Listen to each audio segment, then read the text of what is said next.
الحمدللہ نحمدہ ونصلی علی رسولہ الکریم اما بعد اعوذ باللہ من الشیطان الرجیم بسم اللہ الرحمن الرحیم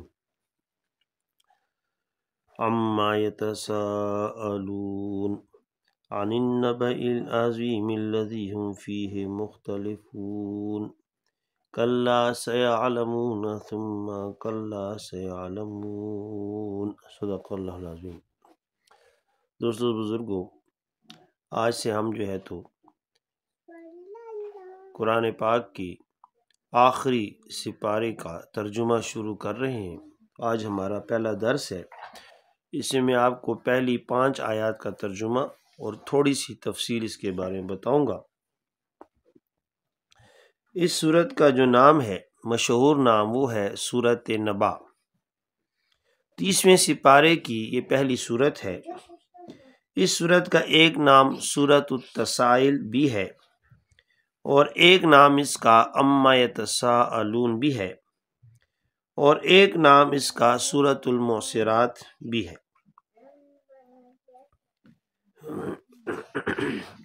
ترجمہ اس کا کچھ اس طرح ہے: عما کیا یا کس۔ عما یہ اصل میں 2 لفظ ہیں، ایک ان ہے اور ایک ما ہے۔ عما کیا کس، یتساءلون آپس میں پوچھتے ہیں، یعنی یہ لوگ کس چیز کے بارے میں پوچھتے ہیں۔ عن النبأ العظیم، وہ کفار مکہ پوچھتے ہیں بڑی خبر کے بارے میں۔ نبا خبر کو کہتے ہیں، عظیم بڑی، ان بارے میں، یعنی کس بڑی خبر کے بارے میں کفار پوچھ رہے ہیں۔ الذی یہ وہ خبر ہے، ہم فیہ مختلفون جس میں آپس میں اختلاف کرتے ہیں۔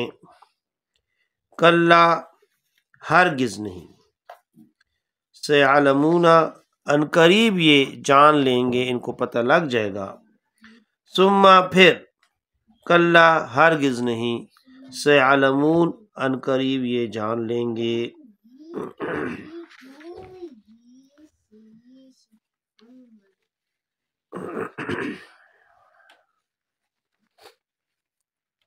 اس سورت کا شان نزول کچھ اس طرح سے ہے کہ جب آپ صلی اللہ علیہ وسلم کے سر پر تاج نبوت رکھا گیا اور آپ صلی اللہ علیہ وسلم نے اہل مکہ کو قیامت اور اعمال کی جزا اور سزا کی خبر دی تو کفار و مشرکین کو اس سے بڑی حیرت ہوئی اور حضور پاک صلی اللہ علیہ وسلم اور صحابہ کرام سے اور آپس میں ایک دوسرے سے قیامت اور جزا اور سزا کے بارے میں پوچھتے اور مرنے کے بعد دوبارہ زندہ ہونے کو بعید از عقل خیال کر کے اس کا انکار اور استہزاء کرتے۔ اس پر یہ صورت نازل ہوئی جس میں امکان قیامت اور وقوع قیامت پر تفصیل سے کلام کیا گیا اور ان کے بے جا انکار اور استہزاء کو مختلف طریقوں سے رد کر کے قیامت اور اس میں پیش آنے والے واقعات کو دلائل سے ثابت کیا گیا ہے۔ عما یتساءلون، مقصد یہ ہے کہ اہل مکہ کیسی عظیم الشان اور ہولناک چیز کے بارے میں ایک دوسرے سے سوال کر رہے ہیں۔ عن النبأ العظیم الذی هم فیہ مختلفون، یعنی یہ لوگ آپس میں کس ہولناک چیز کے بارے میں سوال کرتے ہیں اور اس کے بارے میں آپس میں کیا اختلاف کرتے ہیں۔ اب سوال یہ ہے کہ سوال پوچھنے والے کون تھے؟ تو سائلین کے بارے میں مفسرین حضرات کے 3 اقوال ہیں۔ نمبر 1، جمہور کے نزدیک مراد کفار ہیں جو ایک دوسرے سے بطور تعجب و انکار و تمسخر سوال کرتے تھے، اور اس کی تفصیل یوں ہے۔ حضرت عبداللہ ابن عباس رضی اللہ عنہ فرماتے ہیں کہ جب آپ صلی اللہ علیہ وسلم کو نبوت عطا کی گئی تو آپ صلی اللہ علیہ وسلم کفار مکہ کو تبلیغ فرماتے اور فرماتے یہ زندگی عارضی ہے، ایک دن مرنا ہے اور قبر میں جانا ہے، پھر دوبارہ تم نے زندہ ہونا ہے، پھر تمہیں میدان حشر میں جمع کیا جائے گا، تمہارے اعمال کا حساب و کتاب ہوگا۔ تو کفار مکہ اپنے مخصوص مجالس میں اس پر تبصرے و چیمگوئیاں کرتے اور ایک دوسرے سے سوال بحث کرتے اور باہم اختلاف کرتے ہو۔ بعض کہتے ایسا محال ہے، بعض بالکل آپ صلی اللہ علیہ وسلم کے قول کے منکر ہو گئے، بعض کفار شک میں پڑ جاتے کہ ہو سکتا ہے ایسا ہو جائے، ہمیں دوبارہ زندہ کیا جائے۔ اس پر یہ آیات نازل ہوئیں۔ اس میں اللہ تعالیٰ نے کفار کے حال، ان کے انکار کو بیان فرما کر ان کی تردید فرما دی۔ دوسرا، کفار مکہ مسلمانوں سے سوال کرتے تھے کہ تمہارے نبی کیا کہتے ہیں، اور انکار کرتے، سوال مسلمان جواب دیتے اور اس خبر کی تصدیق کرتے۔ اسی سوال و جواب کو اللہ تعالیٰ بیان فرما کر کفار مکہ کی تردید فرما رہے ہیں۔ نمبر 3، سائلین سے کفار اور مسلمان دونوں مراد ہیں۔ دونوں نبی کریم صلی اللہ علیہ وسلم سے سوال کرتے تھے، مسلمان تو اس لیے کہ ان کا یقین مزید پختہ ہو جائے، اور کفار بطور استہزاء کے سوال کرتے تھے، اور قول اول راجح ہے۔ أَلَمْ نَجْعَلِ الْأَرْضَ مِهَادًا وَالْجِبَالَ أَوْتَادًا وَخَلَقْنَاكُمْ أَزْوَاجًا وَجَعَلْنَا نَوْمَكُمْ سُبَاتًا وَجَعَلْنَا اللَّيْلَ لِبَاسًا وَجَعَلْنَا النَّهَارَ مَعَاشًا وَبَنَيْنَا فَوْقَكُمْ سَبْعًا شِدَادًا وَجَعَلْنَا سِرَاجًا وَهَّاجًا وَأَنزَلْنَا مِنَ الْمُعْصِرَاتِ مَاءً ثَجَّاجًا لِنُخْرِجَ بِهِ حَبًّا وَنَبَاتًا وَجَنَّاتٍ أَلْفَافًا۔ صدق اللہ العظیم۔ آج ہمارا دوسرا درس ہے آیت نمبر 6 سے لے کر آیت نمبر 16 تک۔ سورۃ ام کا ترجمہ ہم کر رہے ہیں۔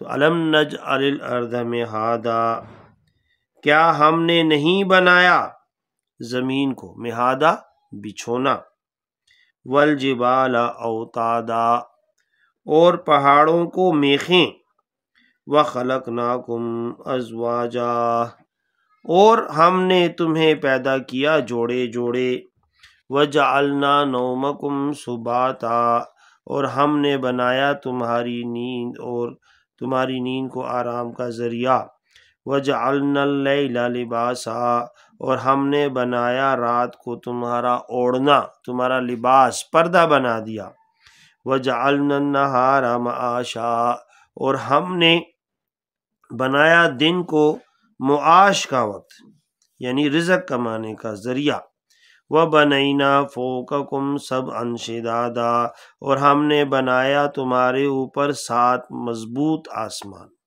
شداد مضبوط کو کہا جاتا ہے، تو آسمان 7 فوقکم تمہارے اوپر، بنینا ہم نے بنا دیے، وجعلنا سراجا وہاجا، اور ہم نے بنایا چراغ، سراج کہتے ہیں چراغ کو، وہاجا چمکتا ہوا، اور ہم نے چمکتا ہوا چراغ بنا دیا، وانزلنا، اور ہم نے نازل کیا، اتارا، من المعصرات ماء ثجاجا، معصرات پانی سے بھری ہوئی بدلیاں، پانی سے بھرے ہوئے بادل، پانی سے بھری ہوئی بدلیاں، مان یعنی پانی سے، سجاجہ جو کہ موسلادھار بارش کی صورت میں برستی ہیں، لنخرج بھی حبا و نباتا، لنخرج بھی تاکہ اس کی مدد سے ہم نکالیں، اس سے نکالیں،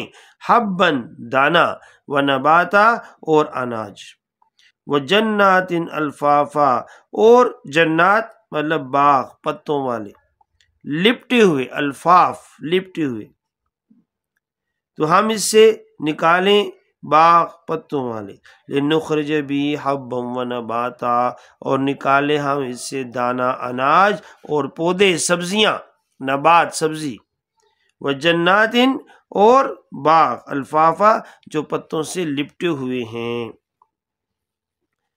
اب اس کا ترجمہ میں ایسی بتاتا ہوں آپ کو، کیا نہیں بنایا ہم نے زمین کو بچھونا اور پہاڑ کو میخیں، اور پیدا کیا ہم نے تم کو جوڑے جوڑے، اور بنا دیا ہم نے تمہاری نیند کو راحت کی چیز، اور بنا دیا ہم نے رات کو لباس، اور بنا دیا ہم نے دن کو روزی کمانے کا وقت، اور بنائے ہم نے تمہارے اوپر 7 آسمان مضبوط، اور بنا دیا ہم نے سورج کو چراغ، جگمگانے والا، چمکنے والا یا روشن، اور اتارا ہم نے بسبب ہواؤں کے، یا اتارا ہم نے بادلوں سے پانی خوب برسنے والا، تاکہ نکالے ہم اس پانی کے ساتھ غلہ اور گھاس اور گنجان گنے باغات۔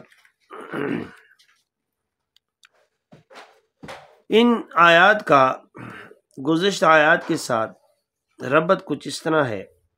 یہ کفار مکہ کے سوال و جواب، انکار بعض بعد الموت و انکار قیامت کا بیان تھا، اور وجہ انکار یہ تھی کہ کفار دوبارہ زندہ ہونے کو مستبعد اور محال سمجھتے تھے، جس سے قدرت باری تعالیٰ کا انکار لازم آتا ہے۔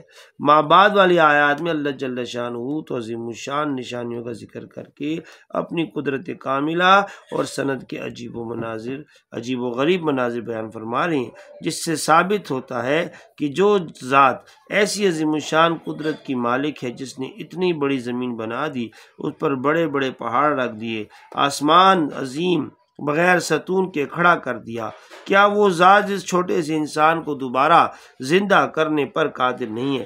یقیناً ہے۔ لہذا کفار کا انکار بعض بعد الموت ہے، بے بنیاد ہے۔